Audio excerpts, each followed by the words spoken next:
on the art scene.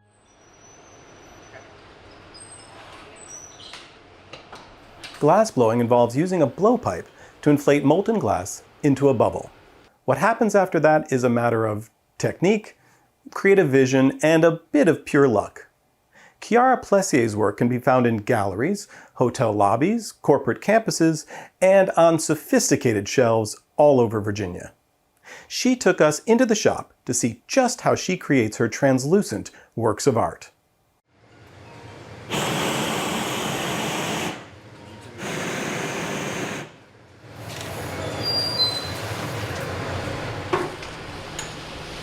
The first time I saw glass, I remember it as if it were yesterday. Go a little bit more, Mike.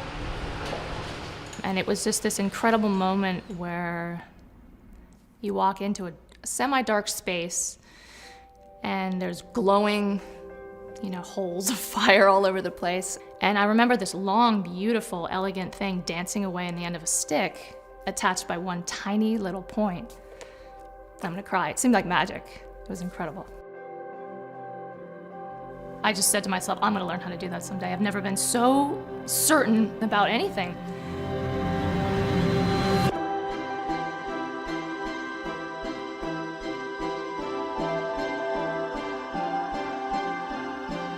So I come from a wonderful line of artists, and I'm fourth generation in my family.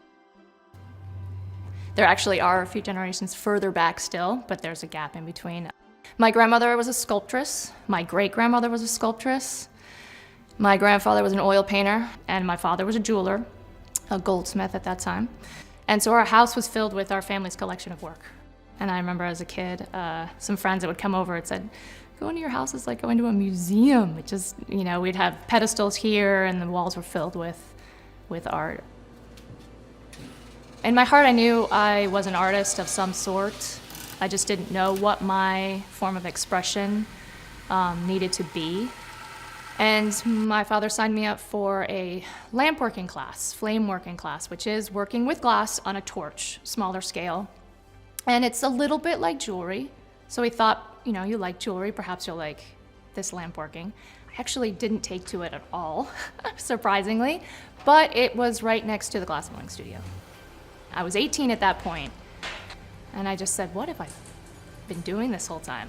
And I ended up watching every single demonstration of that class. And it happened to be another very well-known artist today. His name is Mark Petrovic. And he's been a mentor and a boss and many things over the years.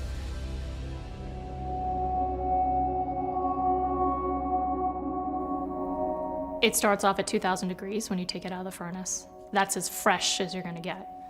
And that's what we call fresh glass. It's untouched. As soon as you touch it, it gets cold. As soon as you touch it, it starts to remember that you touched it, and it will respond accordingly. Our range is somewhere between maybe 1,100 degrees and 2,000 degrees. But so many different processes can happen within that range that can create such wildly different bodies of work. And as soon as it's cold, it sets up, it's rigid, it won't blow out, it won't move for you, and it eventually will start to crack. So it keeps you on your toes. Because once you're in there, it demands all your attention, full attention. You're distracted for a few moments at the wrong time, and your piece is off and you can't put it back. There's so much delicate work that goes into glassblowing that the viewer can't see. It's a balancing act. So if you pause for just a split second at the wrong time when the glass is hot, it's off center. The whole piece is off. And so the glass will direct me a lot, not so much me directing it. Let's not let this get too long. I'll sit down and blow this time. Yeah. I like to generate a feeling of lightness. I like to capture the imperfect, but make it perfect in my own way. So the series that I call Crumples evolved in graduate school, and very literally, I started by making spheres and taking the calipers and measuring them and trying to get them as perfect as I could, being a hand-blown form.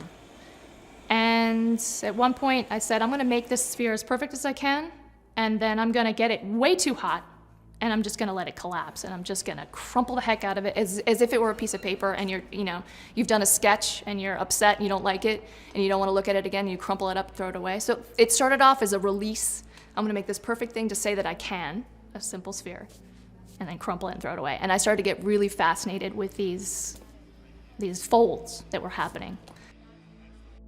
And I think about each piece as a living thing.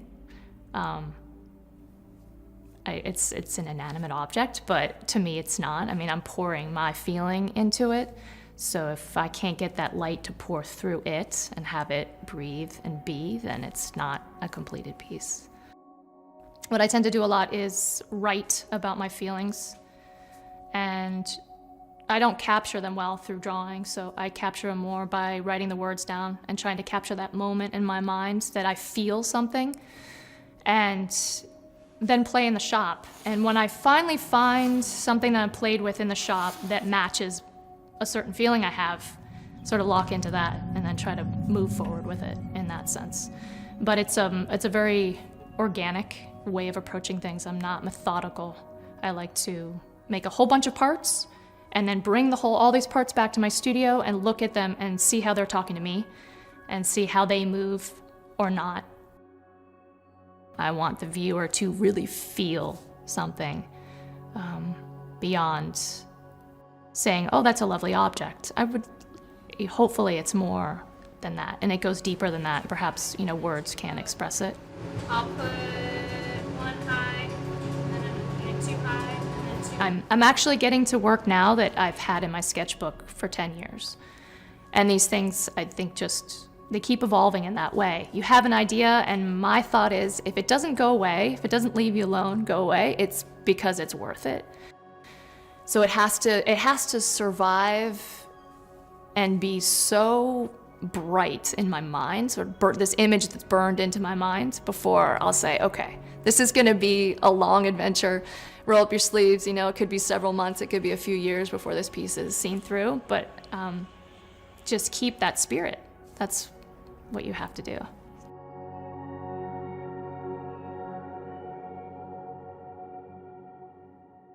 If you're interested in learning more about the stories or artists we've profiled tonight, look for more info in our credits. And don't forget to connect with us on social media or send us an email if you have a story idea. Thanks for watching. Join us next time for more stories about the amazing art in your area. And remember, whether you see it, hear it, or make it, it's a part of the art scene. Production funding for the art scene is made possible by the Virginia Foundation for Public Media and by